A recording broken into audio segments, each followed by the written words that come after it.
Good morning students.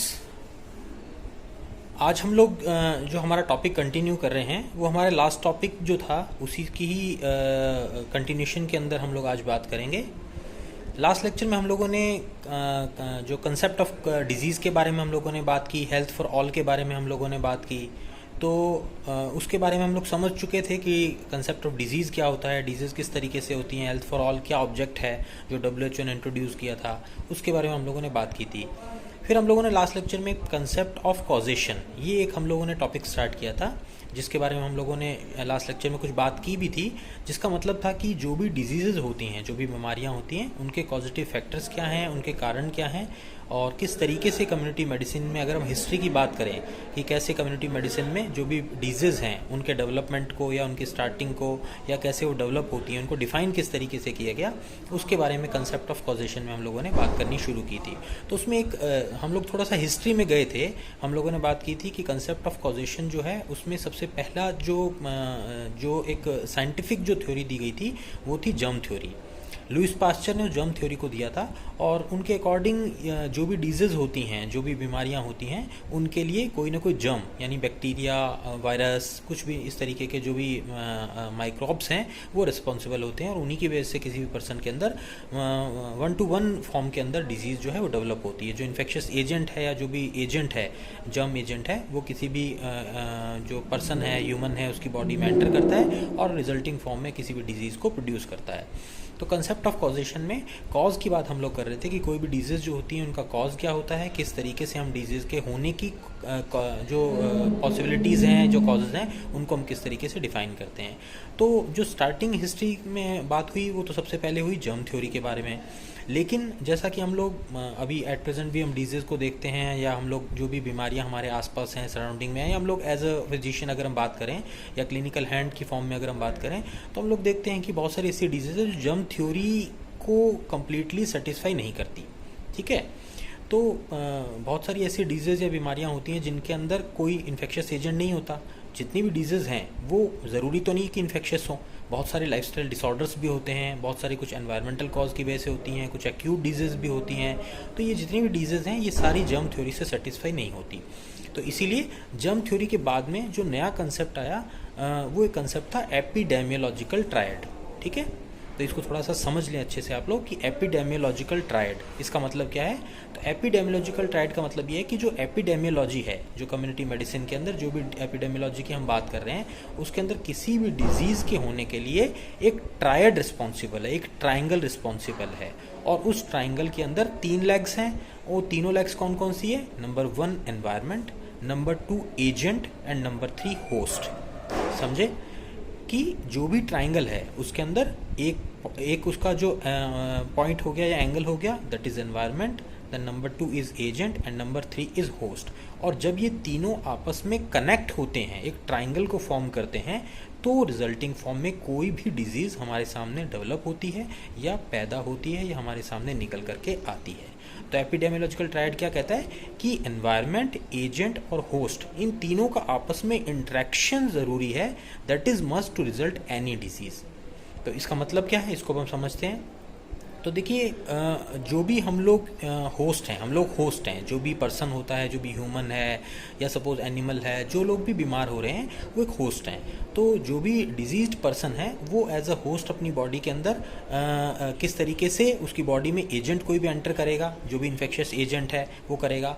लेकिन उसके साथ साथ में हम जिस सराउंडिंग एनवायरनमेंट में रहते हैं उससे सराउंडिंग एनवायरनमेंट का भी बहुत बड़ा रोल रहता है। ऐसा नहीं है कि हम किसी भी एजेंट के कांटेक्ट में आए और हमें डिजीज़ होगी, तो साथ में जो सराउंडिंग एनवायरनमेंट है वो कितना उसके अंदर पॉजिटिव वे में वर्क कर रहा है, नेगेटिव वे में वर्क करता है, वो भी बहुत ज़रूरी है उसका अपने आप में कंट्रीब्यूशन देना। तो एनवायरनमेंट, एजेंट और होस्ट, ये तीनों अगर आपस में एक साथ मिलते हैं तभी कोई ना कोई डिजीज़ हमारे सामने निकल करके आती है या कोई भी पर्सन इन्फेक्ट होता है या बीमार पड़ता है।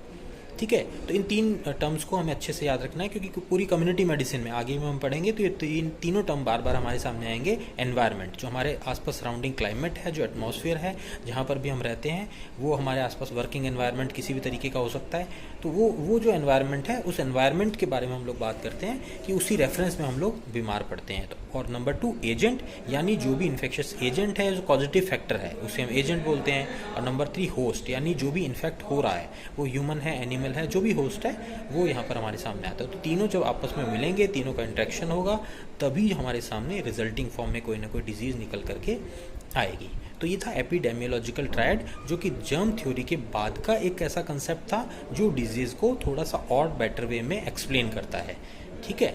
लेकिन जब थोड़ा सा हम इसकी डेप्थ में जाते हैं तो फिर हमारे सामने एक चीज़ और निकल करके आती है कि ये एपिडेमियोलॉजिकल ट्रायड भी अपने आप में 100% इस चीज़ को कम्प्लीटली डिफ़ाइन नहीं करता, या डिज़ीज़ को हमें अच्छे से एक्सप्लेन नहीं करता कि जो भी लोग किसी भी डिज़ीज़ से सफ़र हो रहे हैं वो सारे के सारे इस एपिडेमियोलॉजिकल ट्रायड की वजह से हमारे सामने इस फैक्टर को हमारे सेटिस्फाई कर सकेंगे या इसको जस्टिफाई कर सकेंगे। उसका कारण कि जैसे हम लोगों ने बात की कि एनवायरनमेंट का होना ज़रूरी है, एजेंट का होना ज़रूरी है और होस्ट का होना ज़रूरी है। ये तीनों अगर होंगे तो मिलकर के वो किसी भी पर्सन को इन्फेक्ट कर सकते हैं। लेकिन जैसे हम लोग एक्यूट कंडीशंस में बात करते हैं, आज हम देखें हमारे आसपास बहुत सारे वायरस, बैक्टीरियाज एनवायरनमेंट में, क्लाइमेट में हमारे सामने होते हैं, लेकिन क्या सभी के सभी हम लोग सफ़र कर रहे हैं? सपोज एग्जांपल के लिए हम अभी की बात करते हैं, आप लोग अपने घर में बैठे हैं, हम लोग इस समय देख रहे हैं कि एक बहुत ही, जैसे इस समय कोरोना वायरस का जो एक इन्फेक्शन हमारे कम्युनिटी के अंदर बहुत स्प्रेड किया हुआ है, जो बहुत ही ज़्यादा इस समय फैला हुआ है। तो कोरोना वायरस जिस तरीके से फैला हुआ है, तो ये एक वायरस है। वायरस जो है वो क्या हो गया? एजेंट, एनवायरनमेंट में वो प्रेजेंट है, ठीक है, और होस्ट जो हैं हम लोग हैं। लेकिन क्या वो इन्फेक्शन सभी लोगों को हो रहा है? क्योंकि एनवायरनमेंट भी है, वो वायरस भी प्रेजेंट है, और हम लोग होस्ट भी उस क्लाइमेट में या एनवायरनमेंट में प्रेजेंट है। तो क्या सभी को हो रहा है वो इन्फेक्शन? नहीं, वो सभी को नहीं हो रहा है इन्फेक्शन। रीज़न बिहाइंड कि सबसे बड़ी चीज़ होती है कि इन तीनों को होने के बाद में भी एक और चीज़ होती है, वो होती है हमारी बॉडी का इम्यून सिस्टम। तो अगर हमारी बॉडी का इम्यून सिस्टम अगर अच्छा है, स्ट्रॉन्ग है, तो हो सकता है कि हम इन एजेंट्स के या बैक्टीरियाज़ के, वायरस के, इनके कांटेक्ट में आने के बाद भी हम लोग एनवायरनमेंट में अगर वो हैं, वो प्रेजेंट हैं, तो भी ज़रूरी नहीं है कि हम सभी लोग बीमार हों।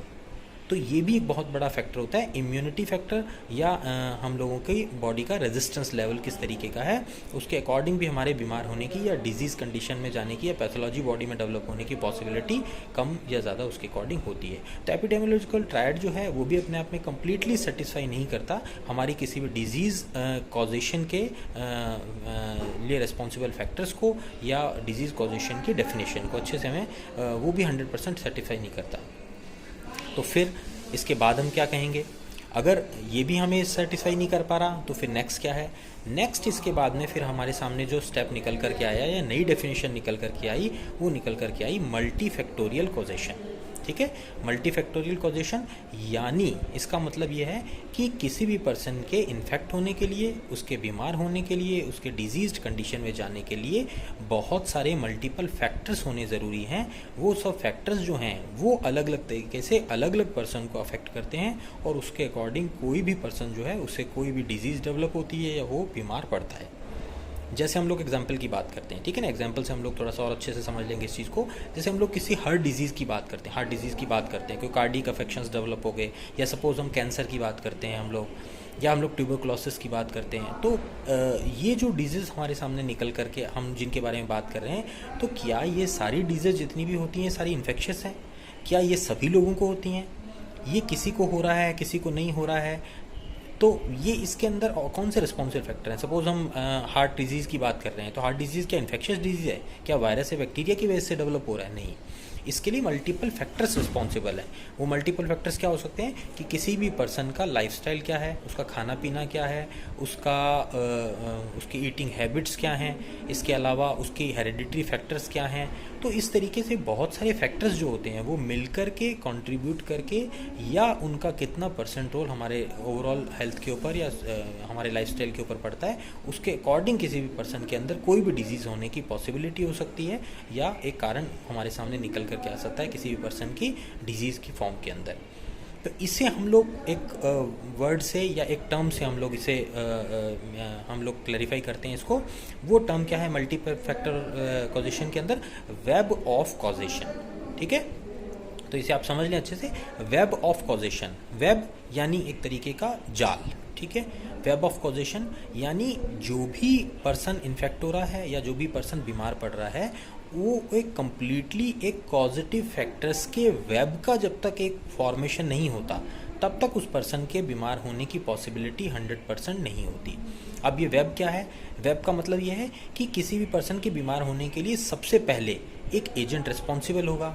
उस एजेंट के बाद में उसकी बॉडी का इम्यून सिस्टम क्या है, वो वहाँ पर एक डिसाइडिंग फैक्टर रहेगा। फिर उसके बाद में उसके लाइफस्टाइल फैक्टर्स क्या हैं, वो डिसाइडिंग फैक्टर्स रहेंगे। फिर उसके बाद में वो उन चीज़ों के लिए कितना अवेयर होकर के उसके लिए टाइमली अपने आप को ट्रीट कर रहा है, वो अपने आप में एक डिसाइडिंग फैक्टर रहेगा। तो ये अगर हम लोग वेब ऑफ कॉजेशन कहते हैं कि चेन ऑफ सिम्टम्स है, ठीक है ना, चेन ऑफ पैथोलॉजी है, चेन ऑफ सिम्टम्स है, जो आगे से आगे बढ़ता जाता है और किसी भी पर्सन के अंदर डिजीज जो है वो डेवलप करता है। इसको वेब ऑफ कॉजेशन को हम लोग एक एग्जांपल से समझते हैं कि सपोज कोई कार्डियक पेशेंट है, किसी को हार्ट अटैक का प्रॉब्लम आया है, हार्ट की प्रॉब्लम उसके डेवलप हुई है, तो उस कंडीशन के अंदर अगर हम देखते हैं तो बहुत सारे मल्टीपल फैक्टर्स निकल करके आते हैं। जैसे उस पर्सन की अगर हम लाइफस्टाइल की बात करेंगे तो हो सकता है कि वो स्मोकिंग करता हो, ऐसा हो सकता है कि वो ड्रिंक करता हो, ऐसा हो सकता है कि उसका जो लाइफस्टाइल ऐसा है कि उसके लाइफस्टाइल में एक्सरसाइज कहीं आता ही नहीं है, लैक ऑफ एक्सरसाइज है, सीडेंट्री लाइफ है उसकी ईटिंग हैबिट्स जो हैं उसके अंदर कहीं वो बहुत ही हाई कोलेस्ट्रॉल या हाई जो फैटी फूड है वो उसका इंटेक उसका रहता है। तो इसके अलावा हो सकता है कि उसका स्लीप पैटर्न ठीक नहीं हो सकता है कुछ हेरिडिटरी फैक्टर्स हों।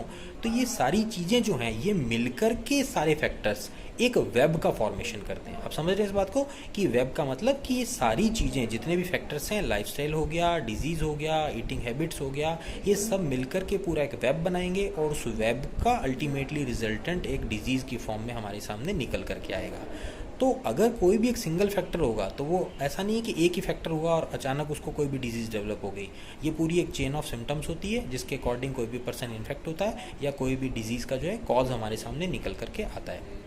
जैसे हार्ट डिजीज़ की हमने बात की, अब यहाँ पर हमने स्टार्टिंग कहाँ से देखी कि उस पर्सन ने अपने कुछ लाइफस्टाइल डिसऑर्डर्स जो हैं वो उसके लाइफ में स्टार्ट हुए। जैसे उसने स्मोकिंग करना स्टार्ट कर दिया, उसने अल्कोहल लेना स्टार्ट कर दिया। तो इसके अंदर हम लोग इस चीज़ को लेकर के चलते हैं कि जैसे ये चेन आगे बढ़ेगी वैसे वैसे उसकी पैथोलॉजी बढ़ेगी। तो इसको ठीक करने का तरीका क्या है कि इस चेन का एक भी अगर हम लोग उस चेन का जो एक पार्ट है उसको अगर हम ब्रेक कर देते हैं तो वो फिर डिजीज़ आगे बढ़ने से हम उसे रोक सकते हैं। जैसे सपोज़ कोई पर्सन है हमारे पास में आया, उसको हमारे सामने हाइपरटेंशन का इशू डेवलप हो रहा है। जब हम उसकी हिस्ट्री लेते हैं, जब हम उससे बात करते हैं तो हमें पता लगता है कि उसके लाइफस्टाइल में वो स्मोक भी करता है, वो ड्रिंक भी करता है, उसका खाना जो है वो भी ऑयली फैटी ज़्यादा है। तो ये क्या है? ये उसकी कोई भी डिजीज़ डेवलप होने से पहले की एक कंडीशन है जिसको हम आगे पढ़ेंगे। अभी अलग अलग स्टेजेस आएंगी, pre pathogenesis stage, pathogenesis stage, ये चीज़ें हम लोग अभी आगे पढ़ेंगे। तो एक तरीके से वो प्री पैथोजेनेसिस फेज़ के अंदर चल रहा है कि अभी उसको स्लाइटली कुछ हाइपरटेंसिव कंडीशन में ही वो जा रहा है। लेकिन अगर यहीं पर ही हमने उसे नहीं रोका, उसके सिम्टम्स को अगर हमने यहाँ पर ब्रेक नहीं किया, अगर यहाँ पर कंट्रोल नहीं किया, तो फिर वो हो सकता है कि आगे कार्डियक इश्यूज़ के अंदर वो केस चला जाए। तो उस कंडीशन में अब जब हमने उससे बात की, हमें उसके लाइफस्टाइल डिसऑर्डर्स के बारे में पता चला, तो हम उसे यहीं पर इंस्ट्रक्ट कर सकते हैं कि आप स्मोकिंग जो है वो आप ना करें, आप ड्रिंकिंग जो है वो आप ना करें, आपका जो खाने का जो पैटर्न है उसको आप चेंज करें, आप अपनी लाइफस्टाइल के अंदर एक्सरसाइज वगैरह है इनको आप इंक्लूड करें। तो अगर इन चीज़ों को आप इंक्लूड कर लेते हैं अपने लाइफस्टाइल के अंदर तो फिर अल्टीमेटली वो चीज़ वहीं पर ही रुक जाएगी। वो पेशेंट हो सकता है कि हाइपरटेंशन उसका ट्रीट हो गया और वो आगे कार्डियक पैथोलॉजी में जाने से बच गया। तो ये वेब फॉर्म नहीं हुआ। वेब फॉर्म होने से पहले ही जो एक चेन स्टार्ट हुई थी, जो एक चेन बननी हुई थी, वेब की स्टार्ट बननी शुरू हो गई थी, उससे हमने वहीं पर ही ब्रेक करके उस पर्सन को और फर्दर पैथोलॉजी में जाने से उसको बचा लिया।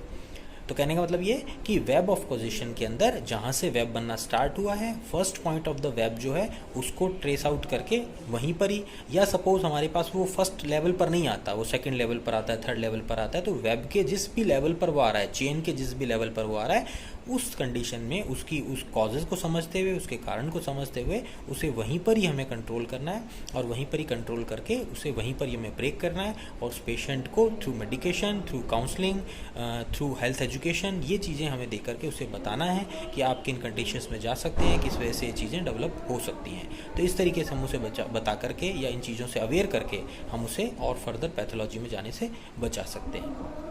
तो इस तरीके से ये वेब ऑफ कॉजेशन जो है ये किसी भी पर्सन की डिजीज़ के लिए रिस्पॉन्सिबल होता है। तो अल्टीमेटली अभी एट प्रेजेंट अगर हम बात करें तो हम इसी कंसेप्ट को ऑलमोस्ट फॉलो कर रहे हैं, ठीक है ना। अभी हमारे पास में जो डिजीज़ कॉजेशन की अगर हम बात करें तो लेटेस्ट जो हम लोग बात कर रहे हैं वो हम लोग वेब ऑफ कॉजेशन के ही को ही बेस लेकर के चल रहे हैं। हम लोग किसी भी एक सिंगल फैक्टर को यहाँ पर डिजीज़ के लिए रिस्पॉन्सिबल नहीं मानते।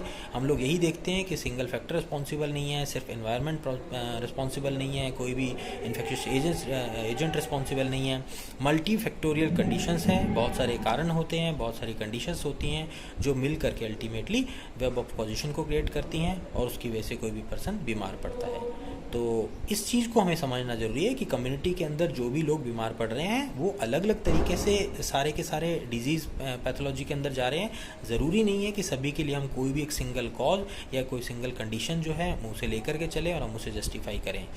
जो भी पर्सन हमारे पास में आता है उसकी एक अलग हिस्ट्री, जैसे अगर हम होम्योपैथी की हमारे बात करें तो हम होम्योपैथी में केस टेकिंग क्यों करते हैं, ठीक है ना। केस टेकिंग हम इसीलिए करते हैं क्योंकि केस टेकिंग के बाद में हमें उस पर्सन की हिस्ट्री के बारे में पता चलता है, हमें उसकी इंडिविजुअल हिस्ट्री पता लगती है, हमें उसकी फैमिली हिस्ट्री पता लगती है, हमें उसकी सारी हैबिट्स जो हैं वो सारी की सारी हमें पता लगती है। तो इन सब चीज़ों से अल्टीमेटली हम उस पर्सन का इंडिविजुअलाइजेशन करते हैं और उस इंडिविजुअलाइजेशन के अकॉर्डिंग हमें पता लगता है कि वो पर्सन किस फॉर्म में है या किस कंडीशन में है या डिजीज़ उसके अंदर कौन सी अभी एट प्रेजेंट क्या उसके अंदर हो रहा है और उसका फर्दर क्या प्रोग्नोसिस हो सकता है। तो कम्युनिटी मेडिसिन उसी कंसेप्ट पर काम करती है जिस तरीके से हमारा होम्योपैथिक ऑर्गन जो है, ऑर्गन ऑफ मेडिसिन जो है वो काम करता है। वो हमें कहता है कि किसी भी पर्सन को हम लोग सभी लोगों को एक नहीं लेकर के इंडिविजुअलाइज करते हैं और उसके अकॉर्डिंग मेडिसिन निकालते हैं। और वही कंडीशन यहाँ पर कम्युनिटी मेडिसिन पे बोलती है कि किसी भी पर्सन के बीमार होने के लिए हम लोग ये नहीं लेकर के चलते कि कोई एक सिंगल कॉज है जो सभी लोगों को बीमार कर रहा है। सभी के साथ में अपने इंडिविजुअल फैक्टर्स हैं, सभी के साथ इंडिविजुअल कंडीशंस हैं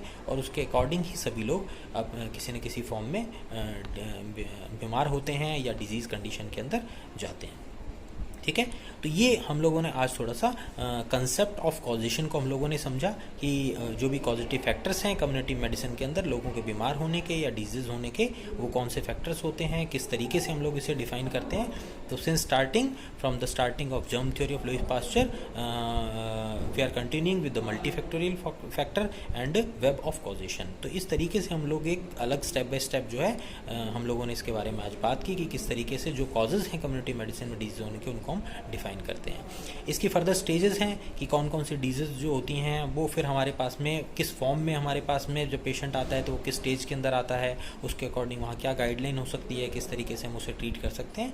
तो वो जो फर्दर है जो इसकी स्टेजेस हैं उसके बारे में हम लोग फिर नेक्स्ट लेक्चर में बात करेंगे। आई होप कि आज वाला टॉपिक आप लोगों को समझ में आया होगा और नेक्स्ट टॉपिक में फिर हम लोग इसके बारे में आगे कंटिन्यू करेंगे और इस टॉपिक को हम लोग नेक्स्ट लेक्चर के अंदर हम लोग कोशिश करेंगे कि इसको हम ख़त्म कर लें, फिर हम लोग आगे से आगे चलते रहेंगे। Okay, thank you.